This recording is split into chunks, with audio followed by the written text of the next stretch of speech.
6월부터 은행에서 현금 입출금 방법이 조금 바뀐다는 소식을 들어보셨나요? 한 사례자분의 이야기입니다.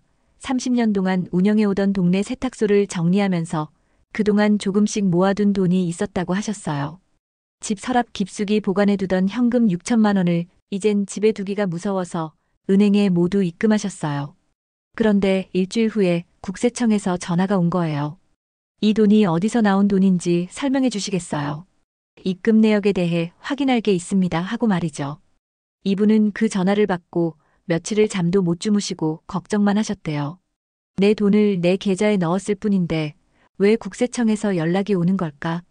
혹시 누가 지켜본 건 아닐까? 이분은 굉장히 불안하고 답답한 마음을 토로하셨습니다. 하지만 이게 이분만의 이야기가 아닙니다.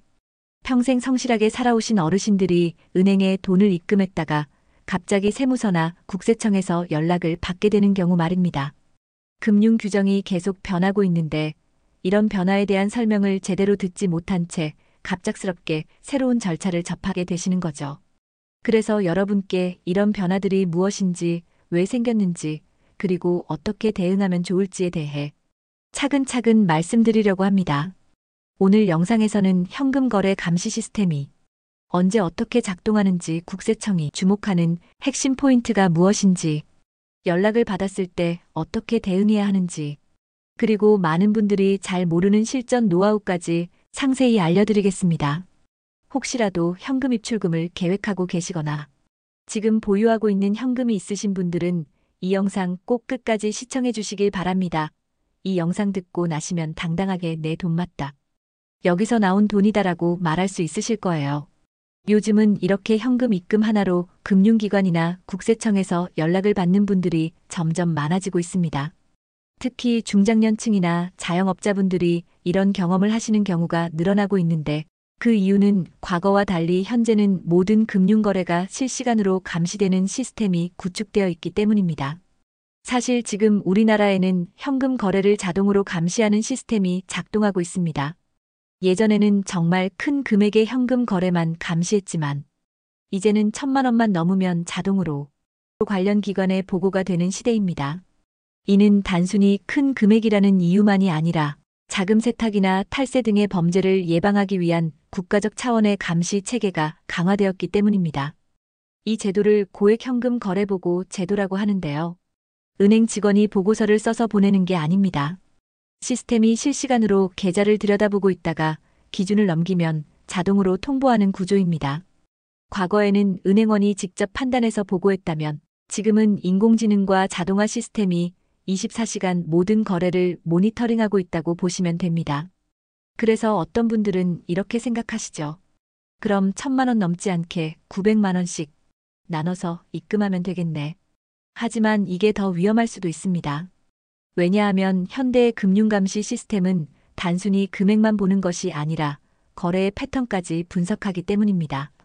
이렇게 쪼개서 입금하는 방식이 오히려 이상한 거래로 의심받을 수 있기 때문입니다. 예를 들어 900만 원씩 하루에 2번 혹은 며칠 동안 반복적으로 입금하면 은행에서는 자금 세탁이나 증여세 회피 같은 문제가 있는 것 아닌가 하고 의심하게 됩니다. 이런 행위를 전문 용어로 스머핑이라고 하는데 국제적으로도 자금 세탁의 대표적인 수법 중 하나로 인식되고 있습니다. 이걸 의심거래 보고 제도라고 합니다. 줄여서 STR이라고 하죠. 이 STR은 금액 기준이 없습니다. 직원이 보기에도 뭔가 이상하다 싶으면 신고 대상이 되는 겁니다. 여기서 중요한 것은 은행 직원들이 이제는 단순히 고객 서비스만 하는 것이 아니라 금융감시의 최전선에 서 있다는 점입니다. 그들은 정기적으로 자금 세탁 방지 교육을 받고 의심스러운 거래 패턴을 식별하는 훈련을 받고 있습니다. 실제로 최근 몇 년간 금융정보분석원에 접수되는 의심거래 보고 건수가 급격히 증가했습니다. 2019년에 약 40만 건이었던 것이 2023년에는 60만 건을 넘어섰고 이 중 상당수가 일반 시민들의 일상적인 거래에서 나온 것들입니다. 이는 감시 시스템이 그만큼 촘촘해졌다는 뜻이기도 합니다. 그럼 입출금할 때마다 국세청에서 전화 올까봐 걱정해야 하나요? 그렇진 않습니다. 제대로 알고 준비만 한다면 충분히 안전하게 현금 거래를 할 수 있습니다. 중요한 것은 투명성입니다. 자금의 출처가 명확하고 정당한 거래라면 두려워할 이유가 없습니다. 이제부터는 금융기관과 국세청이 어떤 거래를 특히 의심하는지, 그리고 그런 연락을 받았을 때 어떻게 대응해야 하는지 실제 사례를 통해 차근차근 설명드리겠습니다. 먼저 사람들이 자주 하는 실수부터 보겠습니다. 한 자영업자분이 사업 정리하면서 집에 보관하던 현금 1억 원을 하루에 900만 원씩 10번 나눠서 입금했습니다. 이 정도면 괜찮겠지 생각하셨죠. 하지만 열흘도 지나지 않아 국세청에서 자금 출처 확인 연락이 왔습니다. 이 사례에서 보듯이 금융감시 시스템은 이제 단순히 일회성 거래만 보는 것이 아니라 일정 기간 동안의 거래 패턴까지 종합적으로 분석합니다. 특히 같은 금액이 반복적으로 입금되거나 명확한 이유 없이 여러 번에 걸쳐 거래가 이루어지면 자동으로 경고 신호가 발생합니다. 이처럼 본인은 조심한다고 했는데 오히려 그런 행동이 감시 대상이 되는 겁니다.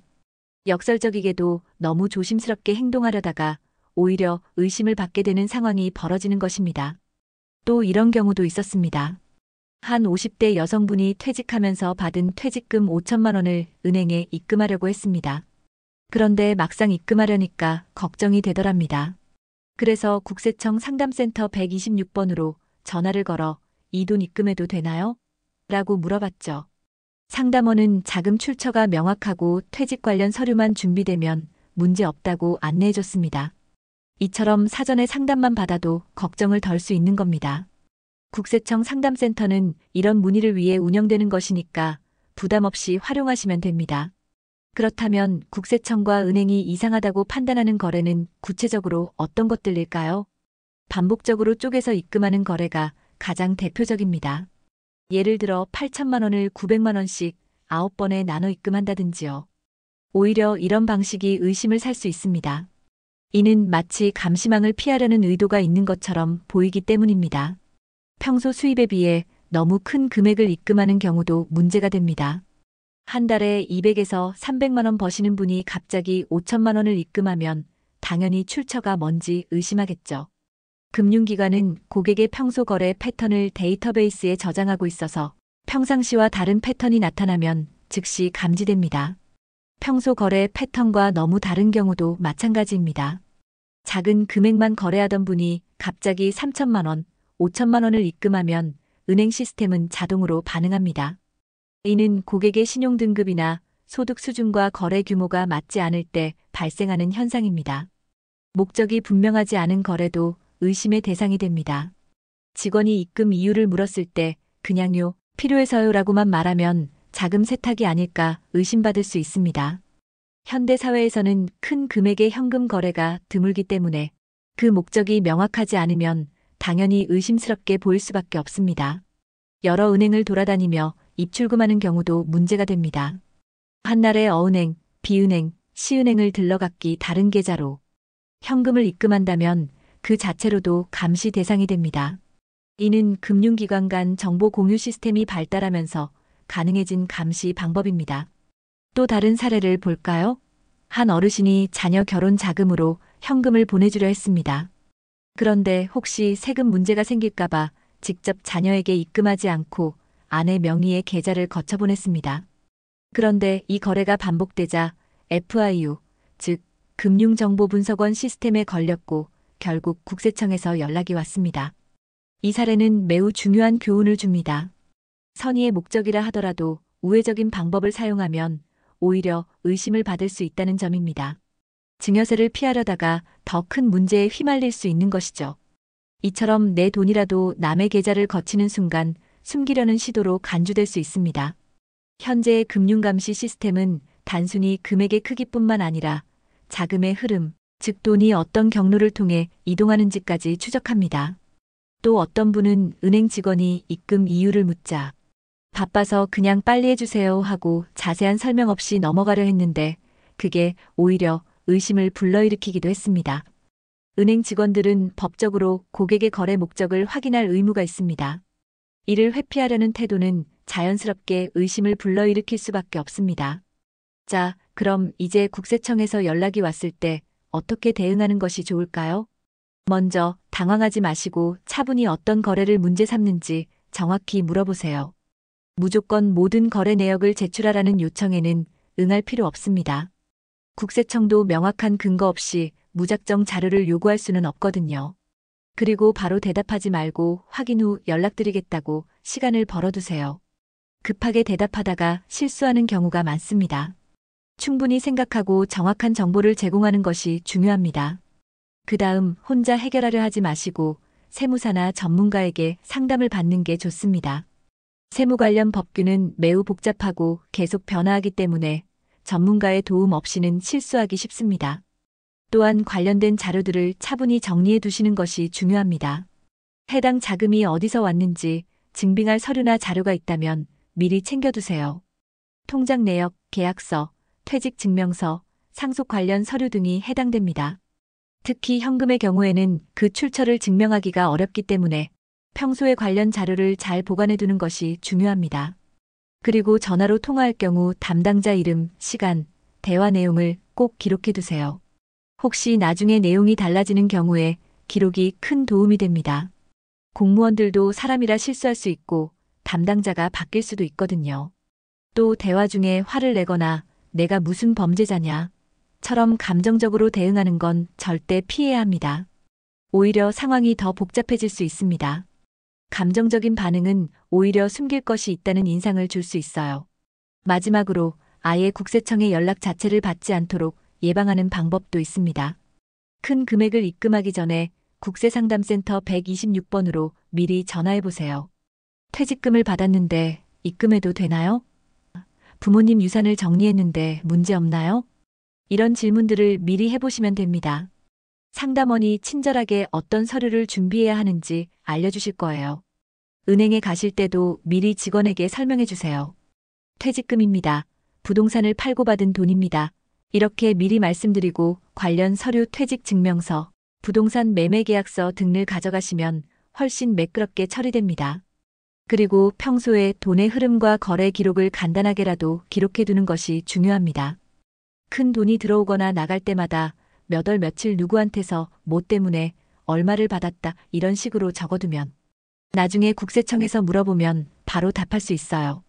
관련 서류들도 파일에 잘 보관해 두시고요. 가능하면 현금보다는 계좌이체를 이용하세요. 가족 간에 돈을 주고받을 때도 직접 현금으로 주기보다는 계좌로 보내고 이체 메모에 생활비, 의료비 같은 용도를 적어두시면 좋습니다. 디지털 흔적이 남는 거래가 나중에 증명하기 훨씬 쉽거든요. 현금 영수증을 무조건 꼭 챙기세요. 어디서 뭘 사더라도 예를 들어 병원비, 학원비, 큰 가전제품 같은 걸 현금으로 결제하실 때는 꼭 현금 영수증을 발급받으세요. 이런 영수증들이 쌓이면 자연스럽게 돈의 흐름을 증명할 수 있거든요. 현금 영수증은 국세청 홈택스에 자동으로 기록되니까 나중에 확인하기도 쉬워요. 6개월에 한 번씩 통장 거래 내역을 점검하는 것도 좋은 습관입니다.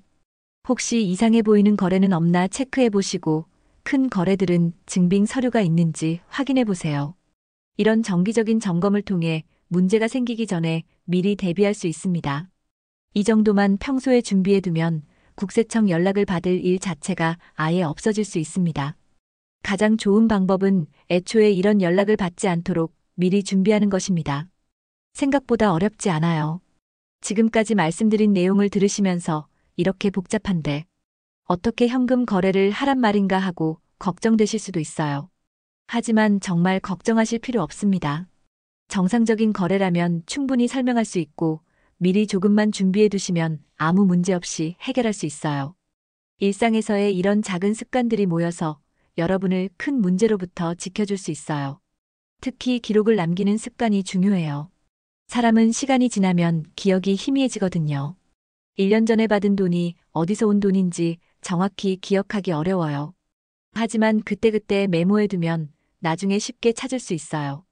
현재 우리나라의 금융감시 시스템은 세계적으로도 매우 높은 수준입니다.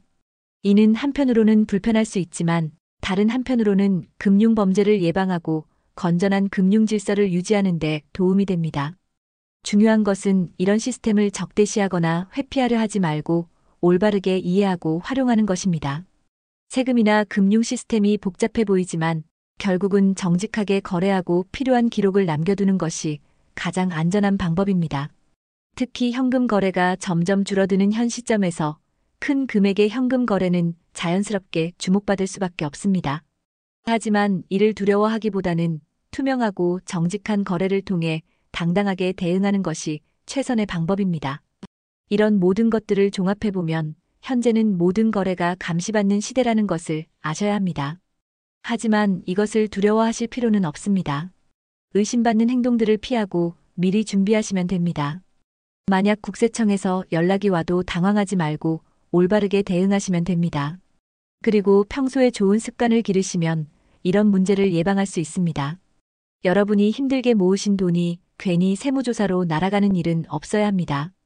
피하려고만 하지 마시고 알고 준비하시면 얼마든지 안전하게 지킬 수 있습니다. 무엇보다 중요한 것은 정직함입니다. 내 돈은 내 돈이라고 당당하게 말할 수 있어야 하고 그것을 뒷받침할 수 있는 자료들을 미리 준비해 두시는 것이 중요합니다. 하나하나는 간단한 일들이지만 이런 작은 습관들이 모여서 여러분을 큰 문제로부터 지켜줄 수 있습니다. 이런 정보를 미리 알고 계시면 큰 도움이 될 것입니다. 그리고 주변에 계신 다른 어르신들에게도 알려주시기 바랍니다. 이런 정보는 혼자만 알고 계시지 마시고 많은 분들과 함께 나누시는 것이 좋겠습니다.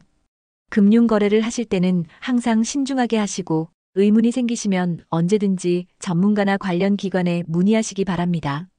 여러분의 소중한 재산을 지키는 것은 여러분 자신이 해야 할 일입니다. 미리 알고 준비하시면 충분히 안전하게 지킬 수 있습니다. 특히 디지털 금융 시대에 접어들면서 현금 거래에 대한 감시는 더욱 강화될 것으로 예상됩니다. 앞으로는 중앙은행 디지털 화폐 도입도 검토되고 있어서 모든 거래가 더욱 투명하게 관리될 가능성이 높습니다. 지금까지 시청해주셔서 감사합니다. 오늘 이 영상이 도움이 되셨다면 구독과 좋아요로 응원 부탁드립니다.